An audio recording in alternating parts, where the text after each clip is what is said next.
స్త్రీ ఆధ్యాత్మిక శక్తి అనే కార్యక్రమానికి ప్రభు అయిన యేసుక్రీస్తు పేరిట మీ అందరికీ స్వాగతం.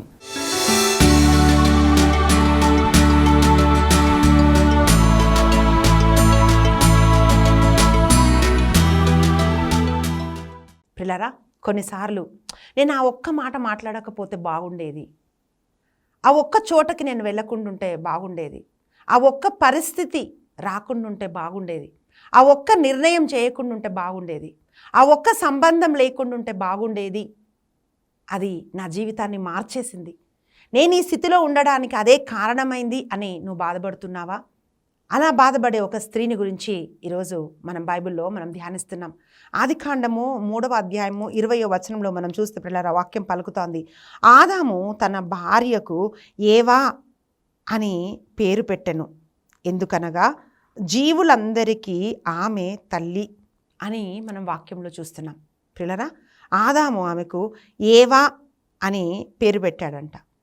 ఆ పేరుకేంటి అర్థం అంటే, ఎందుకు పెట్టాడు అని అంటే, జీవులందరికీ అంటే జీవము గల వారందరికీ ఆమె తల్లి అని పేరు పెట్టాడు. పిల్లరా, ఆదికాండంలో మనం చూస్తే నరుడు ఒంటరిగా ఉండటము మంచిది కాదు అని చెప్పి ఆయనకు ఒక సహకారి కావాలని చెప్పి ఆయన పక్కటెముకలోంచి పిల్లరా ఒక ఎముకను తీసి స్త్రీని చేసి ఆ స్త్రీని దేవుడు ఆదాము దగ్గరికి పంపించాడు.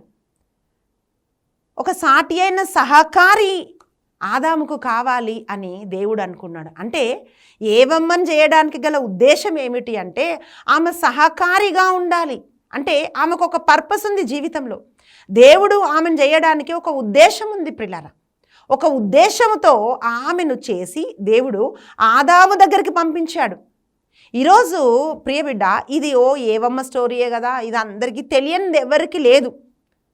అందరికీ ఏవమ్మ అనగానే అవ్వ ఈ అనగానే మాకు తెలుసులే అని అనుకుంటారు. ప్రియబిడ్డ, అదేదో ఒక ఓల్డ్ స్టోరీలాగా అనుకుంటాం. కానీ ఈరోజు మనం కూడా అట్లాంటి ఒక స్థితిలో మనం ఉన్నాం పిల్లరా. ప్రతి ఒక్కరికి ఎవరెవరిని దేవుడు సృష్టించాడో సృష్టించిన ప్రతి ఒక్కరి పట్ల దేవునికి ఒక ఉద్దేశం ఉంది.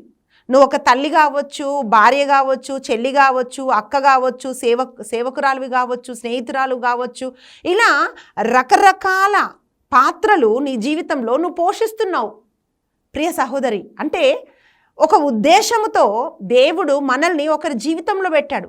ఒక భార్యగా ఒక కుటుంబంలో పెట్టాడు, ఒక తల్లిగా బిడ్డల జీవితంలో పెట్టాడు, ఒక సహోదరులుగా నీ పుట్టింట్లో పెట్టాడు. అలా రకరకాల పాత్రలు ఒక స్త్రీ పోషిస్తుంది. ఈ స్త్రీని దేవుడు ఎందుకు ఆదాము జీవితంలో పెట్టాడు అని అంటే, ఆమె ఒక సహకారిగా ఉండాలని పెట్టాడు. ప్రియబిడ్డ, ఈరోజు నువ్వు అనుకోకూడదు, ఎందుకు నేను ఇక్కడ ఉన్నాను, ఎందుకు నేను బ్రతుకున్నాను, ఎందుకు నాకు జీవితం అని చాలామంది అనుకుంటుంటారు. మొదటిగా మనం ఏం గమనించాలంటే, మన జీవితం ద్వారా మన ద్వారా దేవునికి ఒక ఉద్దేశం ఉంది. ఈ స్త్రీ చేసింది ఏమిటి అంటే, దేవుడు తనకిచ్చిన ఉద్దేశాన్ని ఈ స్త్రీ కోల్పోయింది పిల్లరా. ఈరోజు అప్పుడు ఏవమ్మ కోల్పోయింది కదా, ఇది ఒక ఓల్డ్ స్టోరీ అని అనుకోవద్దు. ఇదే అనేకుల కథ, ఇదే అనేకుల చరిత్ర. ఈరోజు దేవుడు ఒక ఉద్దేశంతో ఒక వ్యక్తిని పిలిస్తే ఆ ఉద్దేశంలో వాళ్ళు నిలబడలేకపోతున్నారు. ఇది కథ కాదు పిల్లరా. దేవుడు సేవ చేయాలని ఒకరిని పిలిస్తే ఆ సేవలో నిలబడలేకపోతున్న వాళ్ళు కొంతమంది, ఆశీర్వాదకరంగా ఉండడానికి దేవుడు పిలిస్తే దాని నుంచి తప్పిపోతున్న వాళ్ళు ఇంకా కొంతమంది, ఒక మంచి జీవితం ఇవ్వాలని చూస్తుంటే తప్పిపోతున్న వాళ్ళు ఇంకొక కొంతమంది, ఇలా రకరకాలుగా మనుషులు తప్పిపోతున్నారు. ఏవ జీవితంలో మనం నేర్చుకుంటున్న పాఠాలు ఏంటో తెలుసా? పాఠాల కంటే హెచ్చరికలు అని మనం అనాలి. ఆమె దేవుడిచ్చిన తన ఉద్దేశాన్ని ఆమె మర్చిపోయింది పిల్లలు. అక్కడి నుంచి ఆమె పడిపోయింది. రెండోదిగా వాక్యం ఏమంటుందంటే, భార్యాభర్తలు వారు ఇరువురు ఏక శరీరమై ఉంటారు అని చెప్పి భార్యాభర్తల్ని దేవుడు కలిపాడు. ఏక శరీరంగా ఉండటం ఓకే, కానీ కలిసిమెలిసి ఉండటము ఈరోజు చాలామందికి కష్టమైపోతుంది. ఆ రోజు ఏవమ్మకు కూడా కష్టమైంది. అందుకని ఆమె ఏం చేసిందంటే, భర్త ఎక్కడో ఉంటే భర్తను వదిలిపెట్టి ఆమె ఎక్కడికో వెళ్ళిపోతుంది. ఈరోజు పిల్లరా, అనేక మంది జీవితాల్లో ఈ ఒంటరితనం, ఈ మధ్యకాలంలో మనం ఎక్కువ వింటున్నది ఏంటో తెలుసా? లోన్లీనెస్. ఐఎమ్ ఫీలింగ్ లోన్లీ అంటారు. అందరూ ఉంటారు, కానీ నేను ఒంటరివాణ్ణి అని అనుకునే వాళ్ళు చాలామంది ఉంటారు. ప్రియబిడ్డ, ఈరోజు నేను ఒంటరిదాన్ని అని అనుకుంటున్నప్పుడు అప్పుడే సైతాను పట్టుకుంటాడు. ఆదాము నుండి ఎప్పుడైతే ఏవమ్మ దూరంగా ఉందో, దూరంగా ఉన్నప్పుడే పట్టుకున్నాడు. ప్రియబిడ్డ, నీకు ఇచ్చిన సంబంధాలను బిల్డ్ చేసుకొని వాళ్ళతో ఉండడానికి ప్రయత్నం చేయకుండా నేను ఒక్కదాన్నే, నేనే అని అంటున్నప్పుడు, నేనే అనే ఈ అహము మనని మనుషుల దగ్గర నుంచి దూరం చేసి ఒంటరిగా ఉండడానికి కారణమవుతుంది. ఈరోజు ఎందుకు చాలామంది ఒంటరి వాళ్ళు అయిపోతున్నారు? నేను అనే అహంకారాన్ని చంపుకోలేక వాళ్ళు ఒంటరి వాళ్ళు అయిపోతున్నారు. అటువంటి ఒక ఒంటరి సమయంలో ఎట్లాగైతే ఏవను సైతాను పట్టుకున్నాడో అలాగే ప్రియులరా అదే ట్రిక్ అనేక మంది ఒంటరిగా ఉంటున్నప్పుడు ఒంటరి వాళ్ళని పట్టుకుంటున్నాడు. చూడండి, చాలాసార్లు ఇప్పుడు మనం చూస్తుంటాం కదా, మీరు ఒంటరిగా ఉన్నారా, మీకు ఒక ఫ్రెండ్ కావాలా, ఈ నెంబర్కి డైల్ చేయండి. ఎన్ని రకాల యాప్లు మనుషులతో కలవడానికి, మాట్లాడడానికి, నీ చుట్టూ ఉన్న మనుషులని వాళ్ళు మర్చిపోతున్నారు. ఈమె ఎవరితో మాట్లాడింది? ఒంటరితనం ఉన్నప్పుడు అపవాది వచ్చి ఆమెతో మాట్లాడుతున్నప్పుడు ప్రియులరా ఆమె వాళ్ళతో మాట్లాడినట్టుగా చూస్తున్నాం. రీసెంట్గా ఈ మధ్యకాలంలో ఒక సహోదరి కలిసి మాట్లాడుతున్నప్పుడు వాళ్ళ కుటుంబ సభ్యులు చెప్తున్న ఒక విషయం ఏమిటో తెలుసా? ఈ అమ్మాయి ఒక అతనితో మాట్లాడుతుంది. ఎలాగో పరిచయం అయ్యాడు, ఆయన సోషల్ మీడియాలోనూ ఎక్కడో పరిచయం అయ్యాడు, మెల్లిగా మాట్లాడుతుంది. అది భర్త గమనించాడు. ఆమె ఒంటరిగా ఉంటుంది. చూడండి, గమనించండి, నేను ఒంటరిగా ఉన్నాను అని చెప్పి ఎవరో ఒకరు నాతో మాట్లాడడానికి కావాలని చెప్పి ఎవరైనా మాట్లాడుతున్నప్పుడు ఏం చేస్తారు తెలుసా? వీళ్ళు కుటుంబ సభ్యులతో ఒంటరిగా అయిపోతారు. మనుషుల మధ్యలో ఉండాలనుకోరు. భర్తతో కానీ, భార్యతో కానీ, పిల్లలతో కానీ, ఫ్రెండ్స్తో కానీ ఉండాలనుకోరు. ఎప్పుడు సమయం దొరికిందో ఒంటరిగా పరిగెత్తాలి, మాట్లాడాలి, అదే ఆలోచనతో వాళ్ళు ఉంటారు. వాళ్ళే ఒంటరై అపవాది చేతిలో వాళ్ళు చిక్కుకుంటారు. అయితే అది భర్తకు తెలిసింది. భర్తకు తెలిసి ఆ ఫోన్లో ఆగేసుకొని, ఇంకా నీకు ఈ ఫోన్ వద్దమ్మా, ఇట్లయితే మన జీవితం పాడైపోతుంది, బిడ్డలు ఉన్నారు మనకి, వద్దు అని భర్త చెప్పినప్పుడు ఆమె ఆ ఫోన్ ఇచ్చేసింది భర్తకు. భర్త ఏమనుకున్నాడంటే, ఓకే ఫోన్ ఇచ్చేసింది కదా, ఈమె మారిపోయింది అని భర్త అనుకున్నాడు.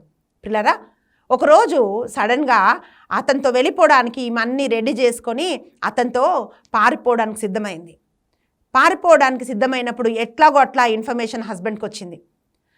అయితే ఆమెను తీసుకొని వచ్చి మాట్లాడుతుంటున్నప్పుడు ఆమె చెప్తున్న మాట ఏంటో తెలుసా? నేను ఉండను, నేను అతనితోనే ఉంటా, ఎందుకంటే అతను నాతో మాట్లాడుతున్నాడు, నన్ను ప్రేమిస్తున్నాడు. పిల్లరా, పిల్లలున్నారు, భర్త గౌరవము, పరువు ఇవి ఏమీ చూడకుండగా పాపంలో పడిపోయి తల్లిదండ్రుల పరువు, అన్నదమ్ముల పరువు, భర్త పరువు, రేపు బిడ్డలకి ఇంకెక్కడి నుంచి పరువు వస్తుంది. అయితే ఇలాంటి ఒక భయంకరమైన స్థితిలో పడిపోతున్న స్త్రీలు ఎంతోమంది ఉన్నారు. ప్రియబిడ్డ, నువ్వు ఎవరి స్వరం వింటున్నావు? నువ్వు ఎవరితో మాట్లాడుతున్నావు? ఆ స్వరం నేను కడుతుందా, పడగొడుతుందా? ఒంటరిగా కాదు, దేవుడితో సమయాన్ని వెచ్చించాలి. నీకు ఒంటరితనం ఉందంటే సైతాన్తో కాదు సమయం వెచ్చించేది. ఈ ఏవం ఏం చేసింది? సైతాన్తో సమయం వెచ్చించింది. ప్రియబిడ్డ, ఈరోజు నీకు ఖాళీగా ఉన్న సమయంలో నువ్వెవరితో వెచ్చిస్తున్నావు? సైతాన్ అంటే ఏంటి? సోషల్ మీడియానే ప్రియులారా. దానికి ఒక అంతం లేదు. గంటలు సమయము మనుషులతో మాట్లాడము, ఫేస్బుక్లు, ఇన్స్టాలు, ఇంకా ఏంటేంటి పేర్లు ఉన్నాయో తెలియదు, స్నాప్చాట్లు, మాట్లాడి కూడా దాన్ని అన్ని మాయం చేసే అట్లాంటి రకరకాల సోషల్ మీడియా ప్రభావంలో ఈరోజు మనుషులు పడిపోతున్నారు. ప్రియబిడ్డ, ఏవాలాగా అపవాదితో మాట్లాడినట్లుగా లోకంతో, మనుషులతో ఈ సోషల్ మీడియాలను చిక్కుకొని ఉంటే ఒకరోజు సైతాన్ చేతిలో చిక్కబడతావు. ఆ చిక్కులోంచి నువ్వు తప్పించుకోలేవు. దానికి బదులుగా చేయాల్సింది ఏంటో తెలుసా? దేవుని ప్రసన్నతలో దేవుడితో నువ్వు సమయం గడుపుతున్నప్పుడు ప్రియబిడ్డ, నీ కుటుంబం కట్టబడుతుంది, నీ జీవితం కట్టబడుతుంది. దేవుడు ఏ ఉద్దేశంతో అయితే నేను చేశాడో ఆ ఉద్దేశం నీ జీవితంలో నెరవేర్చబడుతుంది. అయితే ఈమె అపవాదితో మాట్లాడింది, చక్కగా ఫలం తిన్నది, తీసుకుంది. ఏం చేసింది? తను తిన్నది తీసుకెళ్ళే ఆదాముకు ఆ ఫలాన్ని ఇచ్చింది. తను లోకంలోకి పాపంని తీసుకొచ్చింది. ఆ పాపము భర్తకి అంటగట్టింది, లోకమంతటికి పాపాన్ని అంటగట్టింది. అందుకే స్త్రీలు అనగానే ఆ పాపం స్త్రీ ద్వారానే వచ్చింది కదా అనేటట్లుగా ఏ ఉద్దేశంకి పిలువబడ్డదో ఆ ఉద్దేశం చేయకుండా ఏవా పడిపోయినట్లుగా మనం చూస్తున్నాం. ఏవాలాగా చాలామంది స్త్రీలను మనము బైబిల్లో మనం చూస్తున్నాం. ఒక ఉద్దేశముతో నడిపించబడడానికి, ఒక సహకారిగా దేవుడు భార్యనిస్తే జ్ఞానం కలిగిన స్త్రీ చక్కటి ఉపదేశం చెయ్యును అని సామెతల గ్రంథం 31వ అధ్యాయంలో మనం చూస్తున్నాం. కానీ ఏవా జీవితంలో మనం చూస్తే పిల్లరా, ఏవా పాపం చేసి భర్తను కూడా పాపంలోకి నడిపించింది. అపోస్తుల కార్యంలో ఇంకొక స్త్రీని చూస్తున్నాం, అననీయ సఫీరాలని. భర్త తప్పు చేయాలనుకున్నప్పుడు, అయ్యా ఇది తప్పు, ఇలా చేయకూడదు, ఇది చేసే దేవుని శాపం, ఇలా కాదు, మనం ఇలా చేసుకోవాలి అని చెప్పి నచ్చజెప్పుకోవాల్సిన ఆమె ఏం చేస్తుంది, భర్తతో పాటు తను కూడా ఏకీభవించి ఆ తప్పులో తను కూడా పాల్గొంది. అందుకనే పిల్లరా, వాళ్ళిద్దరు కూడా మరణంని రుచి చూశారు, వాళ్ళిద్దరు చనిపోయారు. ఇంకొక స్త్రీని చూస్తున్నాం. అయితే ఇటువంటి ఇంకొక జంట బైబిల్లో లేదు అని బైబిలే చెప్తా ఉంది. భార్య మాట విని దుర్మార్గుడైపోయిన మూర్ఖుడైపోయిన అహబు వంటి వాడు ఇంకొకటి లేడంటుంది బైబిల్. భర్త తప్పు మార్గంలో వెళ్తుంటున్నప్పుడు తప్పు అని చక్కదిద్దుకోక పిల్లరా, ఆ తప్పు చేయటానికి సహకరించి భర్తని తప్పులోకి నడిపించిన స్త్రీ యెజబేలులాగా మనం చూస్తున్నాం. ప్రివిడ, ఇంకొక స్త్రీని మనం చూస్తే షూనేము గనురాలు అంటున్నాం. ఆమె వెళ్ళి భర్తతో ఏం చెప్తుందో తెలుసా, అయ్యా ఇటువైపు నుంచి వస్తున్న ఈ వ్యక్తి ఎవరో కాదు, ఆయన దైవజనుడు, ఆయన పరిశుద్ధుడు, దేవుని సేవ చేసేవాడు, అటువంటి వాణ్ణి మనం చేర్చుకోవాలి అని చెప్పి భర్తకి చెప్పి మేడ పైగదిలో ఆ సేవకుడు ఉండడానికి, ప్రవక్త ఉండడానికి పిల్లరా ఆమె ఏర్పాటు చేసింది. ఆ కుటుంబానికి దీవెనకరంగా మారింది, భర్తకు దీవెనకరంగా మారింది. దేవుడు ఆమెకు గర్భఫలం ఇచ్చాడు. ఆమె పేరు బైబిల్ గ్రంథంలో రాయబడి ఉన్నది. అంటే ఒక సహకారి ఏం చేయాలి, సహకరించి కుటుంబాన్ని, భర్తని ముందుకు నడిపించాలి.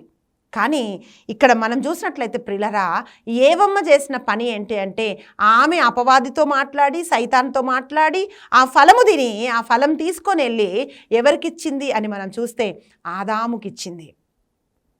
ఆదాము కూడా తిన్నాడు. పిల్లరా, వాళ్ళు దిగంబరులైపోయారు. దేవుడు వచ్చి అంటున్నాడు, అయ్యా నువ్వు ఎక్కడున్నావంటే, ఇదిగో నీవు ఇచ్చిన స్త్రీ వల్ల నేను ఇక్కడున్నాను అని అంటున్నాడు. ప్రియుడ, ఒకరోజు ఒక సహోదరుడు చెప్తున్నాడు, అక్క నేను ఒక అమ్మాయిని నేను చాలా ఇష్టపడ్డాను, ఆమెకేం లేదు, కానీ నేను ఆమెను పెళ్లి చేసుకున్నాను. ఎందుకంటే ఆమె నా కుటుంబాన్ని చక్కగా కడుతుంది, మా తల్లిదండ్రుల్ని బాగా చూసుకుంటుంది. ఎందుకంటే మా తల్లిదండ్రులు చాలా కష్టపడి మమ్మల్ని చదివించారు, మమ్మల్ని పైకి తీసుకొని వచ్చారు. నేను ప్రేమించాను కనుక నా మాట వింటది, మేము ఒకే మాట మీద ఉంటాము, నా తల్లిదండ్రుల్ని మేము బాగా చూసుకుంటామని అనుకొని నేను ఈమెని వివాహం చేసుకున్నాను అక్క. కానీ ఈమె నా ఇంటికి వచ్చిన తర్వాత నా ఇల్లు కూలిపోయిందక్క, శాంతి లేదు, సమాధానం లేదు, ఒకరికొకరు మాటలు లేవక్క అని చెప్పి ఆయన అంటున్నాడు. ప్రియులరా, సహకరించవలసిన భార్య సహకరించినప్పుడు ఆ కుటుంబం కూలిపోతుంది. అలా ఎంతోమంది పురుషులు ఏడుస్తున్నారు. ప్రియబిడ్డ, విధేయత చూపించకుండా, దేవునికి విధేయత చూపించవలసిన ఏవమ్మ విధేయత చూపించకుండా అవిధేయత చూపించింది. అందుకే మనం చూస్తున్నాం ఎఫెసీ రాసిన లేఖలో, భార్యలారా మీ భర్తలకు మీరు విధేయులయుండుడి అని ప్రభువాక్యం చెప్తా ఉంది. దేవుడికి భర్తకు విధేయులై ఉండాలి అని వాక్యం చెప్తున్నప్పుడు ఏవమ్మ చేసిన మాట ఏంటో, పని ఏంటంటే దేవునికి అవిధేయత చూపించింది, భర్తని పాపంలోకి నడిపించింది, తన ఉద్దేశం కోల్పోయింది. ప్రపంచం ఉన్నంత వరకు స్త్రీలలో ఒక హెచ్చరికలాగా ఆమె మారిపోయింది. ప్రియులరా, ఈరోజు ప్రియ సహోదరి, మరి ఈ ఏవమ్మ జీవితంలోని ఈ పాఠాలు చూస్తూ ఉంటున్నప్పుడు మరి నీ జీవితం ఎట్లుంది? సహకారిగా నీ ఉద్దేశము నీ కుటుంబంలో నువ్వు నెరవేరుస్తున్నావా? కుటుంబాన్ని కట్టడానికి దేవుడు నిన్ను పిలిస్తే ఒంటరిగా జీవించటానికి నువ్వు ఇష్టపడుతున్నావా? సామెత గ్రంథంలో వాక్యం ఏముందంటే, స్వేచ్ఛాపరుడు వేరుండగోరుతాడంట. అంటే వాళ్ళకి అందరితో కలిసిమెలిసి ఉండే ఒక నేచర్ ఉండదు, ఎప్పుడు వాళ్ళే ఉండాలి, ఎవరితో మాట్లాడరు, ఎవరితో కలవరు. అయితే అలా ఈ ఏవమ్మ కూడా ఏం చేసిందంటే ఒంటరితనాన్ని ప్రేమించింది. ఆ ఒంటరితనం ఆమెని పాపంలోకి నడిపించింది. వినకూడని స్వరం విన్నది, మాట్లాడకూడని వాళ్ళతో మాట్లాడింది. ప్రియబిడ్డ, ఆ మాటలే ఆమె కొంపను కూల్చేశాయి. కొంపను కట్టడానికి పిలువబడ్డ ఆమె ఆ కొంప కూలిపోవడానికి పిల్లరా అపవాది ఆ తోటలోకి వచ్చినప్పుడు దాన్ని ఎంటర్టైన్ చేసింది, జీవితాన్ని పాడు చేసుకుంది, కుటుంబాన్ని పాడు చేసుకుంది. అయితే ఈరోజు ప్రియబిడ్డ, చక్కటి నడిపించవలసిన ఏవమ్మ ఏం చేసింది? కుటుంబాన్ని, భర్తని తప్పుదారిలోకి నడిపించింది. కయీను పుట్టాడు, కయీను ఏం చేశాడు? తమ్ముడిని ద్వేషించాడు. అంటే అటువంటి ఒక పాపపు ఆలోచనతో నింపబడిన ఆమె, ఆ బిడ్డ కూడా బహుశా నాకు బైబిల్ చదువుతున్నప్పుడు అనిపిస్తుంది, అందుకే కయీను కూడా అట్లా అయిపోయాడేమో అని అనిపిస్తుంది. ప్రియులరా, ఒక తల్లి కుటుంబంలో చక్కగా ప్రార్థనా పర్రాలు ఉంటే, ప్రార్థన చేస్తుంటే బిడ్డలు కూడా ఆ మార్గంలో నడుస్తారు. ఈరోజు కాకపోయినా రేపైనా సరే తల్లి ప్రార్థన ద్వారా కుటుంబము కట్టబడుతుంది, తప్పకుండా మార్పు జరుగుతుంది. ఈరోజు ప్రియబిడ్డ, ఈమెలో ఈ గుణాలన్నిటిని మనం చూస్తుంటే నువ్వు హెచ్చరికగా ఏవమ్మ ఉంది ప్రియులరా. కానీ ప్రభు ఎంత కరుణామయుడు అంటే ప్రియబిడ్డ, ఈరోజు నీ ఒక్క నిర్ణయం, ఒక మాట, ఒక సంబంధం ఇలాంటి ఒక పాపంలోకి పడేస్తే, అయ్యా నేను ఇంక ఇక్కడేనా, నా జీవితం ఇంతేనా అని పొరపాటును నువ్వు తెలుసుకొని ప్రభు దగ్గరికి నువ్వు తిరిగి వచ్చినట్లయితే ప్రభు తిరిగి నిలబెడతాడు. ఆదికాండం 3:20లో ఆదాము ఏవమ్మకు పేరు పెడుతున్నాడు, జీవం గల ప్రతివానికి నువ్వు తల్లి అవుతావు. అంటే ఆమె ఫెయిల్యూర్స్ని బట్టి ఆమెకు పేరు ఇవ్వబడలేదండి. దేవుడు ఆమెను కరుణించాడు, ఒక రక్షణ ప్రణాళికను దేవుడు ఆలోచించాడు. ఆయన అంటున్నాడు, అమ్మా ఒక స్త్రీ ద్వారా రక్షణ వస్తుంది అని చెప్పి రక్షణ ప్రణాళికను దేవుడు బయలుపరిచాడు పిల్లలు. ఎందుకంటే ఒక స్త్రీ పాపంలో పడిపోయింది కనుక ఏవమ్మలాగా ఇంకెంతోమంది జీవితాలు ఉంటాయి రానున్న దినాలలో. వాక్యానికి విధేయత చూపించరు, దేవునికి విధేయత చూపించరు, పడిపోతూ ఉంటారు, కుటుంబాన్ని పాడు చేసుకుంటుంటారు. మరి వాళ్ళందరికీ ఏంటి సొల్యూషన్ అన్నప్పుడు ప్రియరా, ఆయన రక్షణ అన్న తన ప్రణాళికను ఏవమ్మ పాపము ద్వారా లోకంలోకి తీసుకొని వచ్చాడు. జపాన్ దేశంలో ఒక చక్కటి కళ ఉందండి, ఒక ఆర్ట్ ఉంది. అదేంటి అంటే, ఏదైనా ఒక మట్టి పాత్ర, ఆ మట్టి పాత్ర పలిగిపోయినప్పుడు ఇది మట్టితో చేయబడ్డది కదా అని చెప్పి ఆ మట్టి పాత్రను పడేయొచ్చు. కానీ ఆ కష్టపడి శ్రమపడి చేసిన ఆ మట్టి పాత్రను వాళ్ళు పడేయరంట. దాన్ని జాగ్రత్తగా తీసుకొని వచ్చి ఎక్కడెక్కడ పగిలిపోయిందో పిల్లరా, ఆ పగిలిపోయిన ఆ పాత్రని వాళ్ళు బంగారంతో అతికిస్తారంట. బంగారంతో అతికించి దాన్ని ఒక చక్కటి విలువగల పాత్రలాగా చేస్తారంట. బంగారానికి ఎంత విలువ కదండి. ఆ మట్టిని దేంతో అతికిస్తారంటే, ఆ గ్యాప్స్ ఏవైతే విరిగిపోతాయో దాన్ని వాళ్ళు బంగారంతో అతికిస్తారంట. కిన్సుగి అని దానికి పేరు ప్రియులరా. అంటే బంగారంతో అది అతికించబడింది గనుక. ప్రియబిడ్డ, ఈరోజు నువ్వు విరిగిపోయిన పాత్రలాగున్నావా? పాపం చేసి పడిపోయావా? ఒక నిర్ణయం ద్వారా నీ జీవితం మారిపోయిందా? ఇతను పెళ్లి చేసుకోవద్దు అని తల్లిదండ్రులు చెప్పారు, కానీ పెళ్లి చేసుకొని ఈరోజు శ్రమలను అనుభవిస్తున్నావేమో. ఇది వద్దు అని చెప్పినప్పుడు దేవుడు అదే నువ్వు చేసి దేవుడి నుంచి నువ్వు దూరం అయిపోయావేమో. ఒక దేశంలో ఒక మట్టి పాత్రను తన చేతితో చేసినందుకే అది పడేయకుండా బంగారంతో దాన్ని అతికించి అది ఒక విలువైన ఒక ఆర్ట్గా చూస్తారనమాట. అంటే అది చాలా చాలా ఒక విలువైన ఆర్ట్ పిల్లరా. అలా ఒక దేశంలో ఒక విరిగిపోయిన దాన్ని సొంత చేతులతో చేసిన దాన్ని అంత అపురూపంగా చూసి ఆ కళని వాళ్ళు పోషిస్తుంటే పిల్లరా, మరి తన స్వహస్తాలతో దేవుడు నేను సిద్ధం చేసి నాసిక రంధ్రంలో తన జీవవాయువు ఊది ఒక ఉద్దేశంతో, ఒక ప్రణాళికతో దేవుడు మనని చేసినప్పుడు మనము విరిగిపోతే, పడిపోతే పిల్లరా, కృంగిపోయి ఆయన నుండి దూరంగా వెళ్ళిపోతే ఆయన మనల్ని విడిచిపెట్టే దేవుడు కాదు ప్రియ సహోదరి. ఆయన మన కొరకు ఒక రక్షణ ప్రణాళికను చేశాడు. ఆ రోజు ఆదాము ఏవమ్మలు ఆ ఏదైనా తోటలో దేవుని వాళ్ళు వెతుక్కుంటూ వెళ్ళలేదండి, దేవుడే వెతుక్కుంటూ వచ్చాడు. ఓయి ఆదామా, నువ్వు ఎక్కడున్నావు అంటే, ఇదిగో నేను ఇక్కడ పొదల చాటున దాసుకొని ఉన్నాను అని ఆదాము చెప్పాడు పిల్లరా. అంటే ఆ రోజు పడిపోయిన ఆదామును ఏవమ్మను దేవుడు వెతికి వచ్చాడు. ప్రియబిడ్డ, ఈరోజు దేవుని వాక్యం ఏం తెలియజేస్తుందంటే, నువ్వు పడిపోయావా?